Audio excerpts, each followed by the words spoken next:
महाराष्ट्र का अगला सीएम कौन होगा, इसके लिए अभी थोड़ा और इंतजार करना पड़ सकता है, क्योंकि कल गृह मंत्री अमित शाह के साथ हुई महायुति की बैठक में कोई फैसला नहीं निकल पाया, जिसके बाद मुख्यमंत्री फेस के लिए कुछ दिन और इंतजार करना होगा। तो वहीं महाअघाड़ी चुनाव में करारी हार के बाद एक दूसरे पर हार का ठीकरा फोड़ रही है।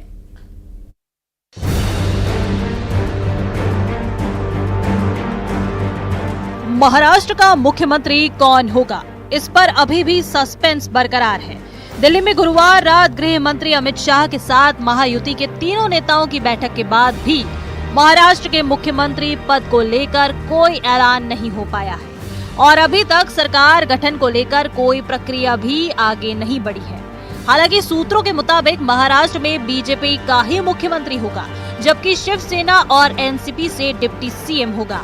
इसके साथ ही सूत्रों ने ये भी दावा किया है कि 2 दिसंबर को दिल्ली में एक बार फिर महायुति के नेताओं की बैठक होगी, जिसमें सरकार गठन पर आगे की चर्चा होगी और शपथ ग्रहण की तारीख फाइनल की जाएगी। सूत्रों के मुताबिक 5 दिसंबर को मुंबई के आजाद मैदान में शपथ ग्रहण समारोह हो सकता है, जिसमें सीएम और 2 डिप्टी सीएम के अलावा 18 मंत्रियों को शपथ दिलाई जाएगी। 10 मंत्री बीजेपी और 4 मंत्री शिवसेना और एनसीपी कोटे से होंगे। इस बीच मुंबई में आज होने वाली महायुति की बैठक रद्द हो गई है। सूत्रों का दावा है कि पहले बीजेपी विधायक दल की बैठक होगी और उसमें विधायक दल के नेता को चुना जाएगा। उसके बाद महायुति की संयुक्त बैठक होगी। साहब कल 3:30-4 बजे तक दिल्ली में थे। दिल्ली से आने के बाद वो अभी निकल गए, कुछ भी नाराजी नहीं है। सम्मान पूर्वक मीटिंग अमित शाह साहब के साथ हो गई है। तीन जो नेता है, देवेंद्र जी, अजीत दादा और हमारे नेता एकनाथ शिंदे साहब, वो भी मीटिंग को थे और अच्छी तरह से सम्मान पूर्वक मीटिंग होगी। कोई भी नाराजी एकनाथ शिंदे साहब के तरफ से नहीं है। आपने अपनी बात रखी है और इसके ऊपर हमें ऐसा लगता है 1 या 2 दिन में महायुति के जो एनडीए के जो वरिष्ठ नेता है माननीय अमित शाह साहब या जेपी नड्डा साहब, उनकी तरफ से इसके ऊपर सॉल्यूशन जल्दी ही निकलेगा।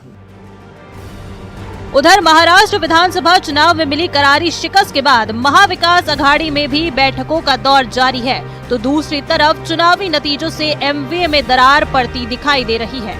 उद्धव गुट के नेता अंबादास दानवे ने हार का ठीकरा सीधे कांग्रेस पर फोड़ दिया है और कांग्रेस के अति आत्मविश्वास को हार की वजह बताया। उद्धव ठाकरे साहब का चेहरा घोषित हुआ होता तो उनके द्वारा कोरोना काल के संकट समय में किए गए काम लोगों ने देखे हैं और बहुत सारी चीजें हैं, लेकिन अब कांग्रेस को आत्मचिंतन करना चाहिए कि क्यों वो गलती कर बैठे, क्यों वो नहीं समझ पाए, क्यों वो चेहरा नहीं घोषित कर पाए। महाविनाश अघाड़ी के अंदर सिर्फ और सिर्फ आपसी कलह है। चुनाव के बाद ये गठबंधन टूट चुका है। ये राहुल गांधी की अपरिपक्वता दर्शाता है, जो 80 चुनाव में हार के बाद प्रिसाइसली 88 में वापस से हारे हैं। और महाराष्ट्र विधानसभा चुनाव के बाद भी महाराष्ट्र की राजनीति में थ्रिलर जारी है। महायुति बहुमत हासिल करने के बाद भी अभी तक सरकार का गठन नहीं कर पाई है, तो महाअघाड़ी में चुनाव में करारी हार के बाद दरार पड़ती नजर आ रही है। Bureau report, news 18।